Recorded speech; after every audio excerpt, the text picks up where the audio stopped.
Olá, seja bem-vindo e que Deus te abençoe poderosamente. Você que está nos acompanhando e que está chegando agora, estamos crescendo na graça e no conhecimento e estamos no livro de Salmos e hoje nós vamos meditar em Salmo de número 2. Amém? Abra a tua Bíblia. É importante você ter caderno, caneta, coração ensinável e Bíblia. Amém? Eu coloquei nessa forma para a gente estudar hoje. Eu sei que as letras estão pequenas, mas com a sua Bíblia na mão vai ficar fácil. É importante também ter algo para colorir. A minha está toda colorida, estou exercendo meus dons artísticos. Amém? Fica mais fácil o entendimento. Bom, voltando aqui para Salmo de número 2, primeira coisa que o autor também é anônimo, né? E também não tem uma datação de quando, que período, né? A data que esse salmo foi escrito. E é o primeiro salmo messiânico na Bíblia. Por quê? Porque vai falar justamente sobre a vinda do Messias, né? O governo do Messias. Amados, aqui está do versículo 1 até o versículo 5. Vamos à leitura? Porque se amotinam as nações e os povos tramam em vão? Os reis da terra tomam posição e os governantes conspiram unidos contra o Senhor e contra o seu ungido e dizem: façamos em pedaço as suas correntes, lancemos de nós as suas algemas. Do seu trono nos céus o Senhor põe-se a rir e caçoa deles. Em sua ira os repreende e em seu furor os aterroriza, dizendo... Agora faz uma pausa. Amados, nesse texto aqui, do versículo 1 até o versículo 5, quem está falando é o salmista. Lembra que o salmista é anônimo, mas é o salmista que está falando. Amém? Anota aí na sua Bíblia. Interessante aqui nesse texto, né, que fala justamente do pecado universal, né, e a sua oposição a Deus. Né? Então, aquele que anda em pecado, né, que anda perdido, né, ele se opõe a Deus. Ele se opõe à fé. Então, que as algemas sejam quebradas, né? Que sejam despedaçados, né? Todas as correntes, porque ele se sente um prisioneiro. Né? Então, ele quer romper com todos os vínculos, com todos os laços, né? De amor que Deus tem para conosco. E a gente vê isso cada dia mais nas passeatas e algumas situações onde zombam e desprezam da fé. Você vê que hoje, né, o mundo inteiro trabalha e milita para destruir a fé, porque a fé, a igreja ainda se opõe, né, justamente a toda essa cultura de evolução, a todo esse distanciamento da família. Né, a nossa fé, ela nos une, ela nos traz para a presença de Deus e trabalha a família. Então é interessante que percebe bem, né? Que por causa desse pecado, então os governos tramam, os povos estão tramando uma forma de se desvincular de Deus e da fé. Né? É algo insano e é algo terrível. Então esse é o comentário que o salmista está trazendo. E o salmista termina dizendo, mas Deus olha, né?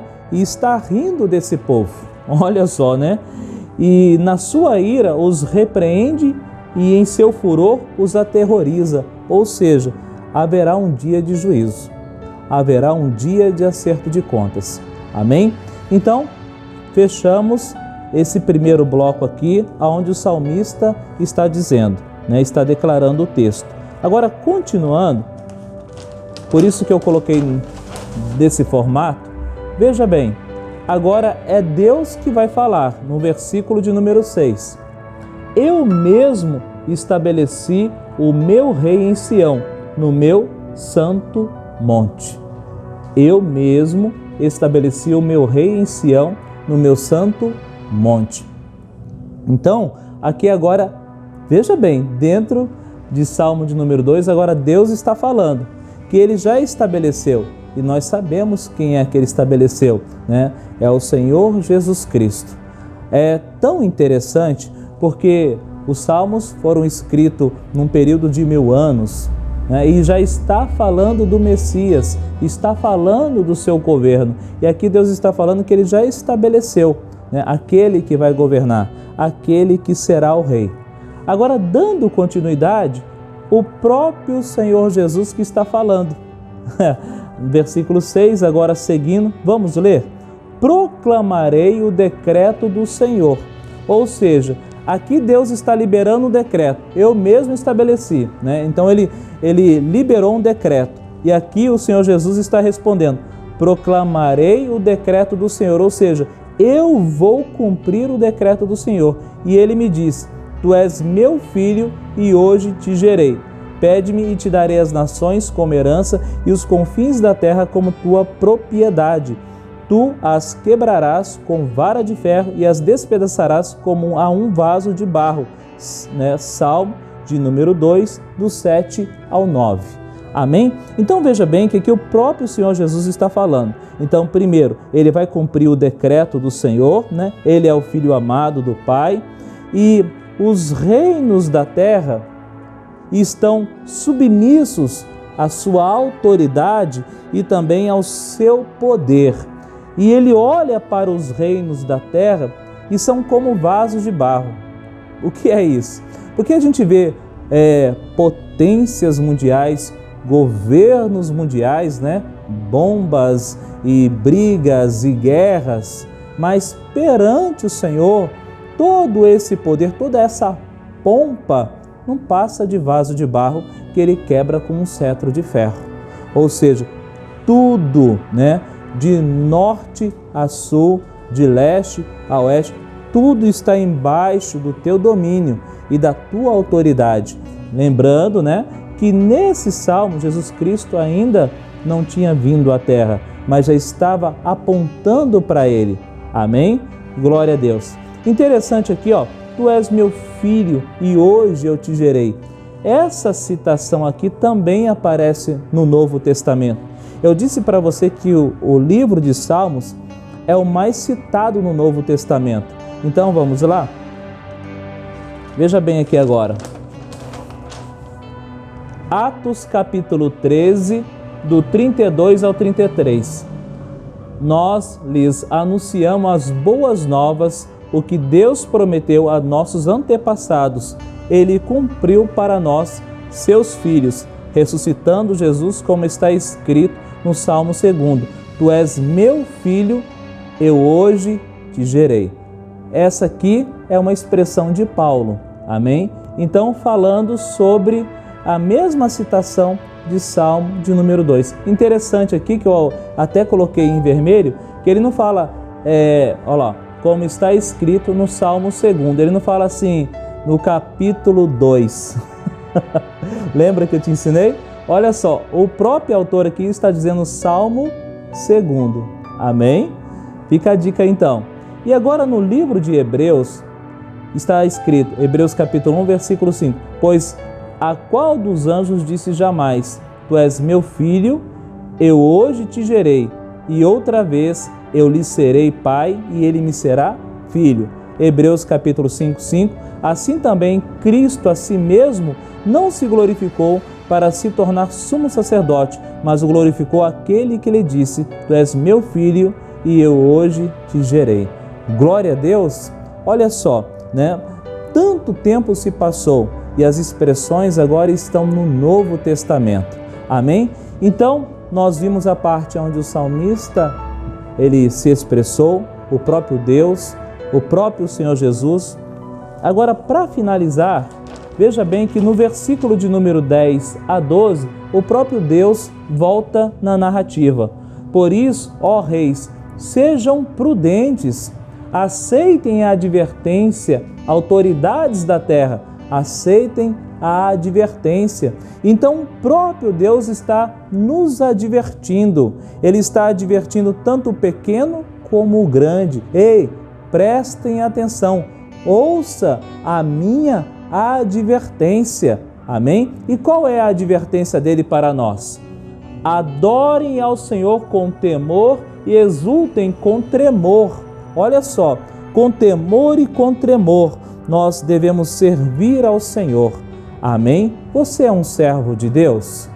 Isso é algo para nós meditarmos hoje. Você é um servo de Deus? Eu sou um servo de Deus? Um servo de Deus é aquele que faz a vontade do seu Senhor. Lembra que eu já te ensinei? Muitos estão falando, Jesus Cristo é meu Senhor e meu Salvador, mas colocam Jesus Cristo numa condição de empregado.